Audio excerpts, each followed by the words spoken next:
What is up, fragrance family lovers out there everywhere? Thanks for joining me here on my channel again. Stephen Sturgill. I am your host. This is my channel. Hopefully for the next few minutes you won't get super bored and leave. But if you do, no hard feelings. Obviously I'm on a massive oud kick. Sorry, came late to the party. I admit it, and I got a new haircut. I hope it looks okay. We're looking today, guys, at Atkinson's second men's perfume in the oud theme. The first one we took a look at, I think a couple weeks ago, was Atkinson's Oud Save the King. And today, guys, so happy I got this in the mail recently, and it was my scent of the day a couple days ago. I think I also wore it today, if I'm not mistaken. Is the later edition of His Majesty The Oud. And my God, look at the presentation on this thing. If that's not eye-catching, I don't know what is. Look at that bottle. This is all metal. I mean, there's some plastic on the insert, but I think the outside is metal. This is metal, metallized. Just absolutely glorious. Look at the sheen on that. Even look at that Atkinson, 1799, London. His Majesty the Oud. Like they all have like a North London speak. And this is the box that came in. I tell you what, guys, Atkinson's, to me, from top to bottom, from A to Z, gets the packaging right, mate. They just really get the packaging so lovely, governor. And I mean, look at that. Look how shiny this is. There's actual texture on the box. This may not matter to most. I know it doesn't matter to Big Beard Business. But look at that. Even the box right there says made in Italy. How hot is that? Morris, Via Moretto, Parma, Italia. So, hecho in Italia. It's got your little ingredients list here. And it also has an Atkinson1799.com website for those of you that want to visit their website. That's going to do it for the presentation or presentation.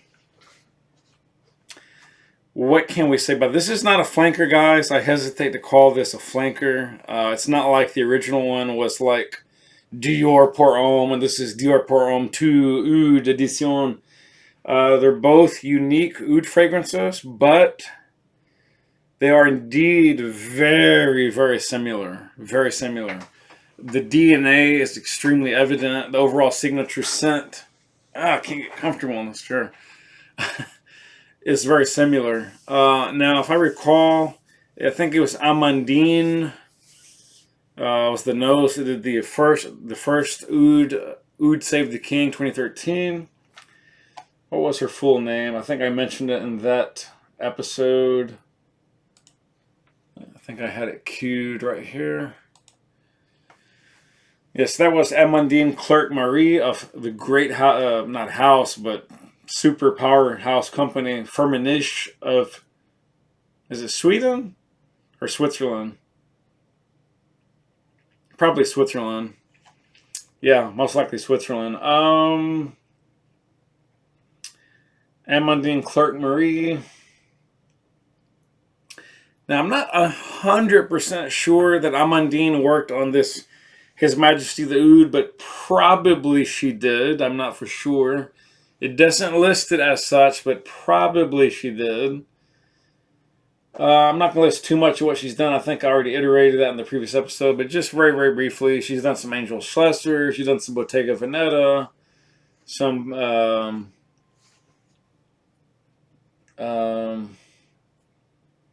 Bracciolini, some Cerruti, Chopard. She did the Rose Malaki, some Jaguar stuff. Black by Kenneth Cole, Lancome, blah, blah, blah, blah, blah. Some Mugler, Oriflame, some Rochas, Roger and Galette, or Gallet. A little bit of Ferragamo, some Sicily, one Trussardi. Ooh, Amber Oud. Very hard to find here stateside. Very, very, very, very mucho. muy difícil encontrar aquí en los Estados Unidos. And then Colección Extraordinaire, Precious Oud by Van Cleef and Arpels. That is a scent I am anxious to get my nose on, although I've heard it's quite soft, maybe too soft. And some Yves Saint Laurent, or Laurent, excuse me. Yves Saint Laurent, Splendid Wood, Trench, and Splendid Wood again. The second one was Le Bestiaire de Parfum. Anyways, that's going to do it for that. Enough background of that. Let's get down to the scent. That's all that really matters, right? Now, His Majesty the Oud dropped in 2016, so it's 3 years younger than the original Oud Save the King. And if you remember, guys, Oud Save the King had a lot of, I don't want to say haters, detractors isn't a better word for it. And a lot of very politically correct people that said the only thing they didn't like about it, primarily, although it was overly vanillic for many, was the fact that the Oud simply wasn't prominent enough. For some people, they considered that it was barely present at all. I made the mistake of thinking that, and then realized as the day went on and I lived with the fragrance more, no, it's very, very present. Your nose just has to get to adjust to the fact that it's a very different kind of oud. It's way less animalic. It's pretty much more like an Indonesian or Laotian or Cambodian oud. It's not that Indian. No offense, India. I love India. I love Indian oud. But oftentimes India produces an oud that is very animalic, quite skanky, very overly animalistic and pungent. And that's not to everyone's liking. Oftentimes, even in the Middle East, in certain countries, they may think of that type of oud as either preferred or just too strong and very Indian, actually. Not a Persian oud, very Indian. But at any rate, we all have our tastes and what we like, and you can come to like almost anything if you're given enough time. It's kind of hard for me not to believe that, at least on one level, His Majesty the Oud is Atkinson's direct response to all of those negative comments. The oud here is much more present, much more in the center, forefront of it all. I mean, if His Majesty in the 2013 Oud Save the King edition was the king behind the curtain, the king from afar, the king on a raised die, 600 meters away, where you could barely see him at all. This king is regal, out in the front, basically nearly touchable. There's just a velvet rope here, and you're about 10 feet away. And it's regal and majestic, and he's right there with you. Yeah, the oud is a rock star for sure here in His Majesty the Oud. So now, having said that, it's still very much is vanilla heavy. If you don't like vanilla with your oud, run for the hills from Atkinson's. This is not your cup of tea. Speaking of tea, one of the main notes in this fragrance is, in fact, some kind of, I want to say, Asian tea. Let's see, what kind was it? It was, yes, Lapsang Souchong Tea Accord. There's supposed to be some leather in here, some smokiness, some cedar and sandalwood. But again, the rock stars are the oud and the vanilla. You only get a little hint of the tea. I do get some of that woodsiness, but it creates this lush cloud effect where what I primarily get, again, you do get some woods. I'm not saying you don't, but primarily you get this delicious, enveloping, cotton candy, velvety cloud of vanilla oud. That's about it. Again, you do get a little bit of tea accord. You do get a hint of leather. And there's definitely a little bit of smooth, spicy woods from the sandalwood and the cedar. But again, the rock stars by far are the oud and the vanilla. So again, if you don't want vanilla in your frag, do not buy Atkinson's. But if you like vanilla and you like the rest of these notes and you do like oud, the great thing, guys, about this oud is that it's soft while still having some balls to it. In other words, it's still got some mojo, still has a nice oomph and kick, but it's not animalic. It's not overly pungent. It has a nice subtle pungency, but it's almost like on a molecular level. I think what the chemists did, what the fragrance noses did, I think they found the molecule that because this is based on Laotian oud, whether or not this has real Laotian wood agar in it is sort of unimportant, right? Because if I'm a chemist in a lab, all I have to do, guys, right, wrong, or indifferent, like it or not, and it is eco-friendly because I don't know if you guys know, but they are murdering people out there, guys, in Southeast Asia as we speak, even from India to Laos to Cambodia to Vietnam. People have been murdered over agar wood, guys. This is not funny. People have lost loved ones, brothers, sons, uncles, cousins, fathers, right? Lovers, etc., friends, acquaintances, bosses, employees.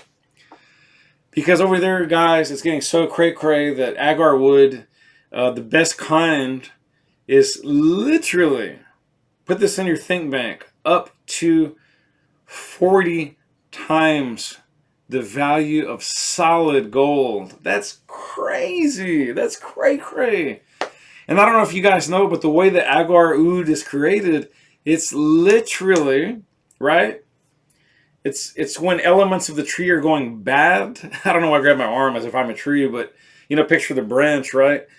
There's like a microbial virus that attacks the tree and sort of decays it quite realistically. I'm not exaggerating. As you can Google it, YouTube it. I encourage you watch some videos. So all that aside, I think it's a great thing that we can exactly get the molecular olfactory signature of these agar wood notes, replicate them synthetically, and save lives and save people's hard-earned cash in the process.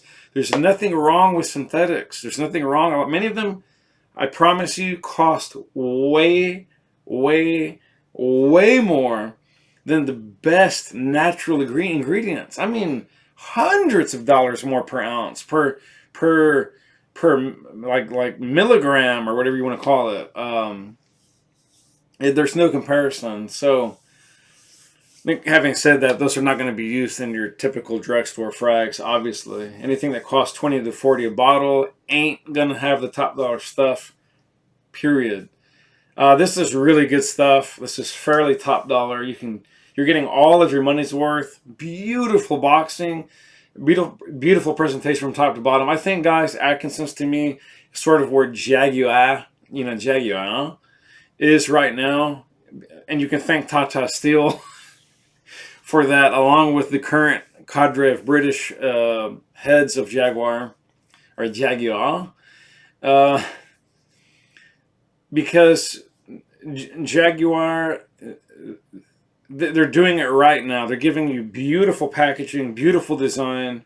They're giving you all the accoutrement that you want as an owner, and they're taking away a lot of crap that you don't need. Maybe they're not taking away as much as they should, but they're taking away quite a bit. And they're leaving you with the gestalt of what is a great vehicle. And of course, you got to have your doodads and your Apple Play and your Android Play and blah, blah, blah, blah, blah. I get all that. But the point is, these guys are doing it right from top to bottom. Their fragrances are fairly magnificent. The packaging is magnificent. And you can find a lot of these on your discounters' websites. So, one spritz and we're done. I'm going to wrap this up. This is for the more slightly mature crowd. Can't picture someone too much under the age of 23 or so rocking this, but you never know. So instantly I get the oud, sandalwood, cedar combo along with the vanilla. Just a big blast of vanilla. Now it's funny, now that I know about the Lapsang Sochong tea accord, it's a little more prominent here in the opening, and I'm definitely getting more leather than I recall previously. So yeah, that's definitely there, guys. This is magnetic, electric, sublime. There are Very few fragrances out there that are going to blow this away, if any. And still further few that if you want oud with vanilla and a few more other subtle woodsy accords along with this tea and a nice smokiness, you'd be hard pressed to do much better than this, I promise you. Get your nose on a sample, get it on a decant, or just go ahead and pull the trigger on Notino or Fragrance X or Fragrance Net or eBay or Amazon. Make sure you do your homework and buy from a reputable dealer. Very little chance going wrong with Fragrance X or Fragrance Net. This is fantastic juice. Sillage and performance are stellar. I get about 8 to 12 hours out of this. Not in terms of active beast mode projection. I would say it is literally a near beast mode projection monster. Be very careful with the spritzes. I would start with 3 max and only go up from there if you absolutely want to, have to, or need to. That's just how you roll. Otherwise, you might want to start literally only with 2. Maybe one on the chest, one on the neck, and maybe just rub your palms along the chest or collarbone. However you want to rock it, you do it. That's your world. You know, but seriously, it really is kind of a beast mode type frag. So be very careful, or you will gas people out. Although it's great stuff to smell. Does it work? Yeah, I think you could get away with it. But be very. I would err on the side of 1 to 2 spritzes if you're going to work and you work in a very closed office cubicle type environment. If you work in a much larger place with lots of air, where there's a lot more air coming through, I would feel free to go with 3 to 4 spritzes, but definitely don't go more than that. Don't go 5, 6, 7. My God, you'll probably gas out everyone that you work with. Although you might get some compliments, who knows? That's going to do it, guys. Great frag. We are at 100 subscribers. Thank you, guys. Tune in for the next episode. I'm launching the contest, and I will give you all the juicy details, how to enter, what you will win. We'll go over that in the next little mini episode. Thanks so much, guys. Get your nose on this. It's been a pleasure. Rock what you want to rock. If it smells great, wear it, spray it, live it, and live life on your terms, because life is too short to be bothered. Thanks so much, guys. Tune in. Hit the bell for future updates, and please subscribe if you like. See you next time. Much peace, love, respect, and happiness.